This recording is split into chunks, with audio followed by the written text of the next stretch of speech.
अब बात करते हैं देहरा विधानसभा सीट की। देहरा विधानसभा सीट 3 हिस्सों में बटी है। एक इलाका हरिपुर गुलेर, दूसरा ढलियारा और तीसरा पुराना ज्वालामुखी पायसा महल। पुराने पुरागपुर के 32 पोलिंग बूथ कटकर देहरा में मिले हैं। विधानसभा परिसीमन से पहले देहरा परागपुर का हिस्सा था।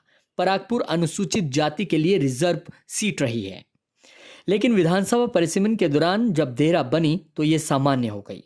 जसवा और परागपुर 2 चुनाव क्षेत्र आपस में जुड़ गए।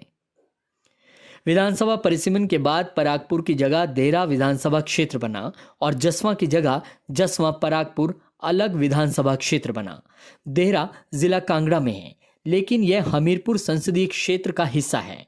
देहरा में ओबीसी मतदाताओं की तादाद सबसे ज्यादा है, जबकि राजपूत दूसरे नंबर पर और एससी मतदाता 18% के साथ तीसरे नंबर पर और अन्य जातियां चौथे नंबर पर हैं। देहरा विधानसभा सीट की बात करें तो ये सबसे इंटरेस्टिंग सीट बन चुकी है।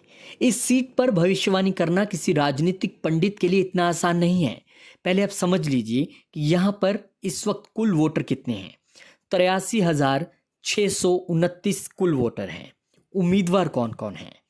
इस बार उम्मीदवार बीजेपी से रमेश धवाला, कांग्रेस से राजेश शर्मा, आम आदमी पार्टी से मनीष धीमान और निर्दलीय तौर पर होशियार सिंह, जो पिछली बार के विधायक भी हैं। पिछली बार के आंकड़े भी थोड़ा सा समझ लीजिए तो आपको पता लगेगा कि देहरा इतनी इंटरेस्टिंग क्यों हो गई है। देहरा में पिछली बार होशियार सिंह निर्दलीय लड़े। बीजेपी की तरफ से रविंदर रवि थे और रविंदर रवि उनसे हार गए। होशियार सिंह 3,914 वोटों से विजयी रहे। लेकिन इस सब के बीच सवाल ये है कि होशियार सिंह तो इस बार भी निर्दलीय लड़ रहे हैं। हालांकि कुछ महीने पहले वो बीजेपी में आ गए थे, लेकिन टिकट न मिलने की वजह से एक बार फिर से होशियार सिंह निर्दलीय ही मैदान में आ गए। बीजेपी ने चेहरा बदल दिया। रविंदर रवि को ज्वालामुखी और ज्वालामुखी के धवाला जी को कहां भेज दिया? इस सीट पर, देहरा में। इसलिए मुकाबला दिलचस्प हो गया। दिलचस्प इसलिए क्योंकि इस बार ये मुकाबला सभी राजनीतिक पंडितों के लिए समझना उनको मुश्किल बना रहा है कि यहाँ पर क्या होने वाला है, क्योंकि रमेश धवाला बीजेपी के दिग्गज नेता है, मिलनसार हैं। होशियार सिंह सिटिंग विधायक हैं। राजेश शर्मा काफ़ी मिलनसार हैं, कांग्रेस के नया चेहरा है। वहीं पर मनीष धीमान जो आम आदमी पार्टी से हैं, वो भी जमीन से जुड़े नेता हैं और अच्छा खासा रसूख लोगों के बीच पकड़ रखते हैं। अब सवाल यह है कि पिछली बार जो मुकाबला था वो तिकोना था, बीजेपी कांग्रेस और निर्दलीय का। बाजी होशियार सिंह मार गए। इस बार क्या होगा? इस बार देहरा की जनता क्या सोच रही है, ये जानना बड़ा दिलचस्प है, क्योंकि मुकाबला चकोना है। कौन किसकी कितनी वोट काट दे आप समझ नहीं सकते हैं। इसलिए इस बार सबकी नजरें इस पर टिकी हुई हैं।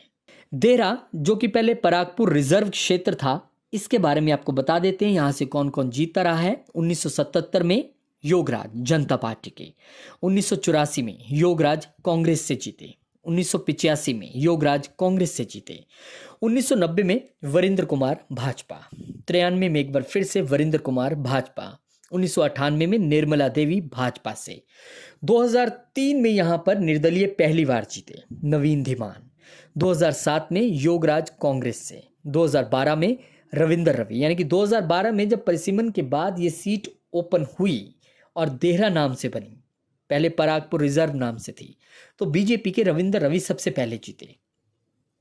2017 में यही रविंदर रवि अपना चुनाव हार जाते हैं, निर्दलीय एक बार फिर से जीत जाते हैं।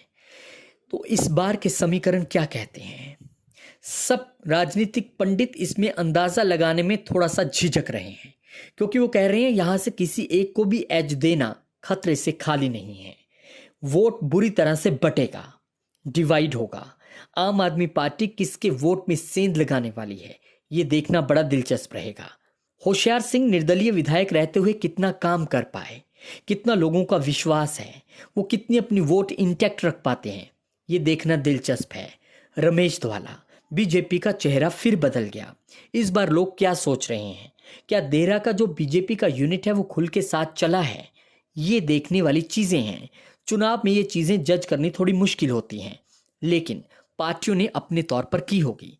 इसलिए देरा विधानसभा सीट की बात करें तो इसे चौकोना मुकाबला देखते हुए किसी एक के पक्ष में बताना जल्दबाजी होगी। इंतजार 8 दिसंबर का करना होगा। कोई भी बिल्कुल स्लाइट मार्जिन से यहां पर अपनी सीट जीत सकता है। अब देखना है कि वोटर तो जिसके साथ है सो है, वो तो अपनी वोट डाल चुका है। किस्मत किसके साथ है।